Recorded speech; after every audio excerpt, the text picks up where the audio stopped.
but general questions. Okay, so we continue with the questions for Prashant. Okay. Questions now, right? Yeah. Yes. Yes. Yeah, Prashantji, I am Deepak here. I am doing PhD here in University of London. So my question is basically what I observe in India. All politicians after the voting they came to know that from this gully, this mohalla, they didn't get the votes. I don't know what the way of counting the votes. The ballot box are counted. They know the which ballot box is from which place and from how many votes they got from that particular ballot box. So people are scared because they ultimately know that कि उनको हमने उन्हें vote नहीं दिया उन्हें पता चल जाएगा then forcefully they have to give the vote. So how much pressure you are putting on election commission for in that regard? Okay, and the gentleman in front. Prashantji, I'm Captain Gajanan Pawar. I have a couple of observations here. Like you touched upon the PR issue of Nadia tape and the corporate houses. Basically what he focuses down is the money power of the corporates. Having witnessed from the ringside for last 10 years, a period across to Lok Sabha elections and a couple of state elections, and during the Rajiv Gandhi's regime. So all these daily, they are very strong PR people of any corporate houses who are worth their salt. And when the election comes, this PR team goes on very high volume. And most of the corporate houses, they have their kit bags open and all the parties put their hands in. So that's where they are funded. So now, coming back to our questions, we are also needing that funding. So we need to safeguard how we are not gravitating towards the corporate. What happens is that corporates are funding these parties, and in turn, these parties are doing them favor down the road. Now, when we are raising the funds, we should not be attracted. So we need to safeguard how armed parties doing that. Number one, within a short time, really we have done a good progress, and we are focusing on a small daily state where we intend to have a good support or good outcome out of it. But then all focus and thoughts are going on all a positive. But this is an Herculean task, and we have a very oiled machinery of these parties, and they have money power, they have the manpower, and they know how the system works. Whereas in today, all your party members or the volunteers, they are, yes, well educated, but they are not well educated in the system, how it works so far as the political process is concerned, and how it is abused by the local party. So we need, having prepared for best outcome, we also have to have a strategy in place. If we do not get the desired result, how this process should continue and should not dishearten the people. Thank you. Thank you. There is one more question. Okay, we'll take two more questions there, and then we'll see, because we're trying to finish on time, because Prashantji's traveled quite a bit, and if you still want to extend, we can do another 10 minutes. But we'll take two questions from the back there.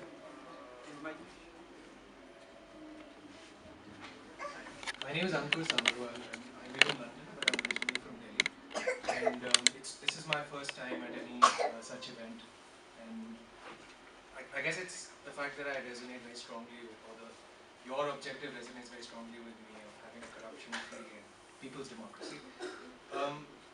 I really do hope that some of the, what I would call lofty ambitions, come true in the near future, which is, someone mentioned 100 seats in the parliamentary elections next year. You mentioned the November Delhi elections. Call it playing devil's advocate or being a little bit more skeptical. I do share the concern just expressed, which is that the probability of any of those two coming true is low. And it's in that context that I wanted you to, perhaps if you could expand a little bit further on your strategy, on your long-term strategy. And in specific, one specific element of your strategy, which is, this morning there was in Delhi, in the India Today conclave, there was a speech by Malcolm Gladwell, and he spoke about how movements of the 21st century are different from movements of the 20th century. So if you look at Mahatma Gandhi's movement or Martin Luther King's movement versus what we see today around us, the fundamental difference is that those movements were built over decades and decades of hard work, and the network grew very slowly but surely, with a clear hierarchy and a clear leader heading that. Whereas today's movements, I guess attributed to the digital age that we live in, spread much faster. And also the attention span, as has been demonstrated by some of the questions before me, of today's people, the people who will actually vote, is quite small. Right? It's short-lived and people want fast change. So if you're not able to work miracles in the near future, how do you make sure that the movement, one, stays alive, and second, continues to proliferate so that your long-term goal is achieved? Very important. Thank you. Just to add on to this question, I have a similar question. Yeah, go ahead. He's asking about what our long-term plan will be, and in case, like he has put up a very skeptical point of view. So I just want to add that, I have. Doesn't matter. Go ahead. Okay, go ahead.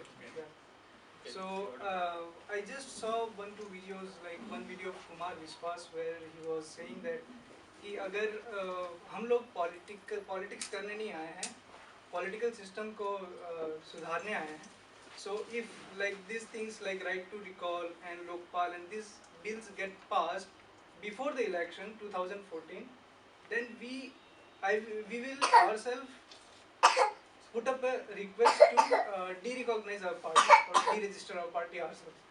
So what I think is, this is actually putting a very wrong image of the party, that we are not here for long term and we don't want to go for a very long run. But I think the kind of people we are, now we have become a political party, so we want actually to go into the system and then work inside it, right? So we should be there for long term, and we should not project ourselves as being short term or just for something. Thank you. Good question. First we need to understand why have we become a political party. We have not become a political party just because we feel that we also need to be a player in this political system and get in the government, so to say, and for what purpose? The purpose is to radically transform the functioning of India's democracy, the functioning of our electoral system, the functioning of our institutions. Because we believe that if we are able to do that, then automatically policies etc. would change, because people would have a much greater say in making policies than they have at present, and therefore these kind of anti-people policies which are being brought in because of corporate vested interests or commercial vested interests, it would become much harder for those things to come. If those changes could come without our forming a political party, then there is no need for us to form a political party, because that's the only reason why we are in politics in the first place. So that's what Kumar Vishwas meant when he said that. Sir, then, but laws are made, written, overwritten, constitution can be amended and can be re-amended. So this. So that's all right. But once you give the power to make the laws to the people, that's all right. If the people rewrite the laws, that's okay. I mean, as we have also said, that we are coming into politics not to get power, but rather to cede power to the people of the country. So, but in answer, that's what you asked, what Malcolm Gladwell said is a very important observation and a very relevant observation, that normally a lasting political movement or a movement which is robust, stable, robust, and has real power to change, normally comes slowly, is built up slowly over a long period of time. You are absolutely right. And when you do that, because when you grow an organization slowly, then it can also grow properly, normally. One of the problems that we are finding in trying to grow our party organization very fast is that often people whom we don't know come into the party and they turn out to be disruptive or egoistic or whatever, and therefore it takes us even more effort thereafter to deal with them and get rid of them, etc. But if you grow slowly, you grow after coming to know who the people are, everybody is on the same wavelength and so on.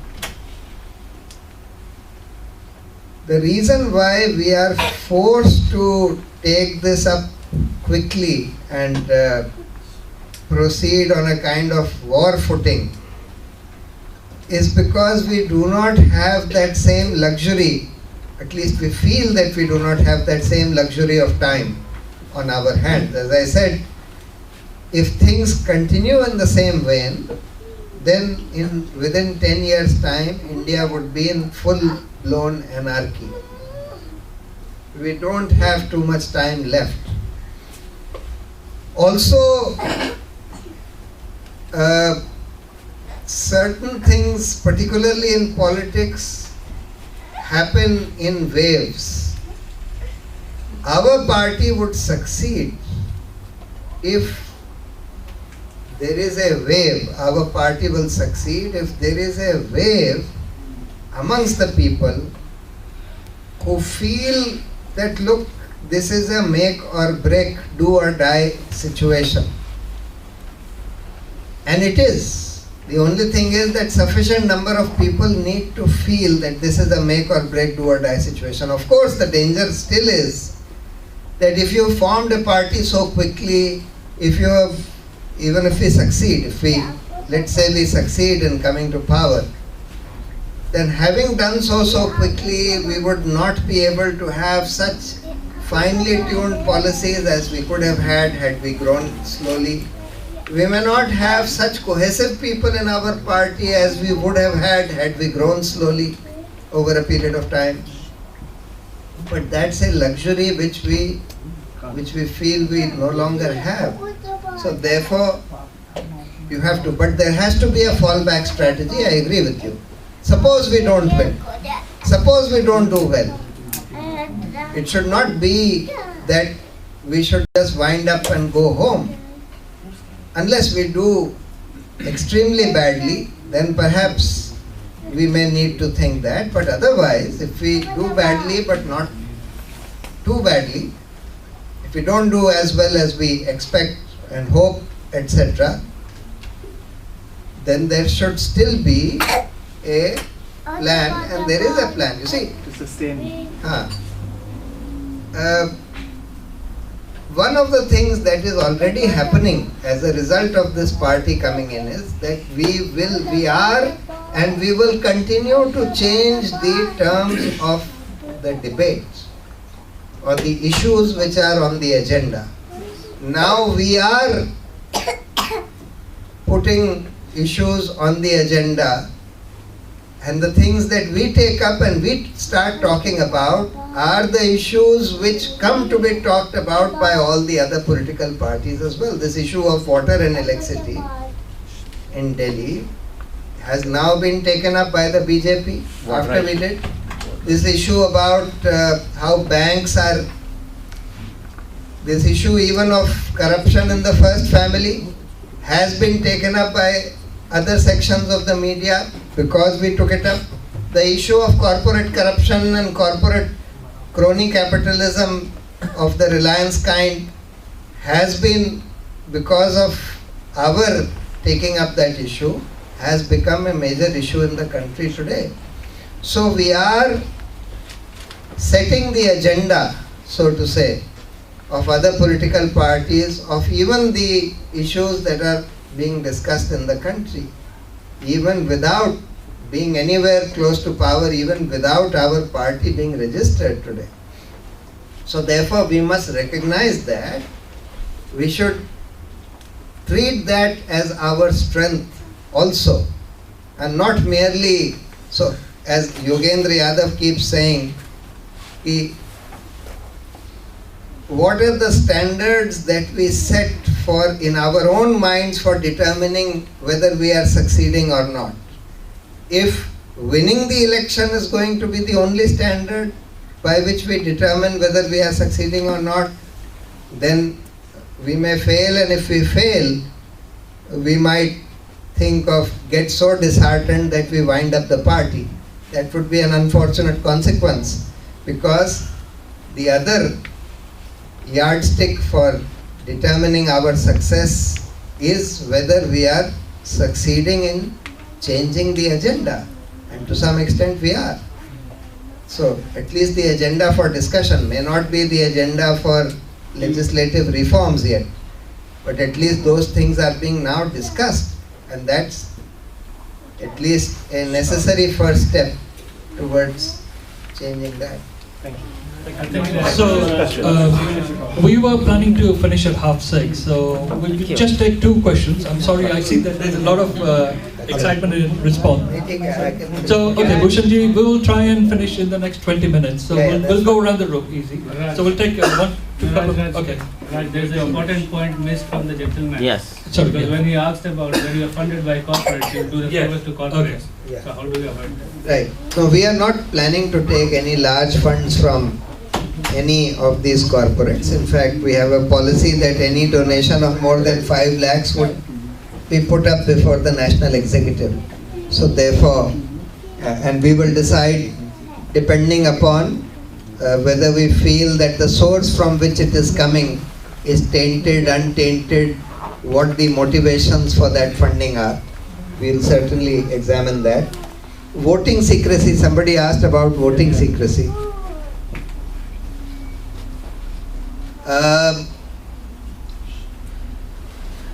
You see,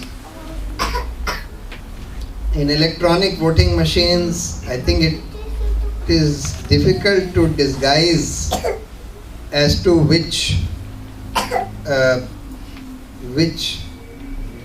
on which voting machine, how many votes were cast for that party or which party, etc. That information would normally become available.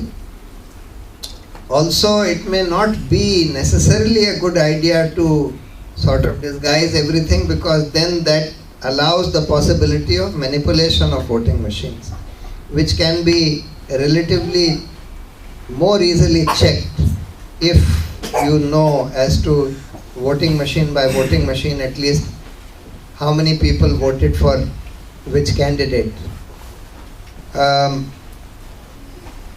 That this information is used to scare off people, well, it should not be. If people are told that individual voting cannot be checked and it's only the voting from a voting machine that can be checked, then I don't think there is any need for people to be scared about voting, but perhaps some people are, so they need to be educated.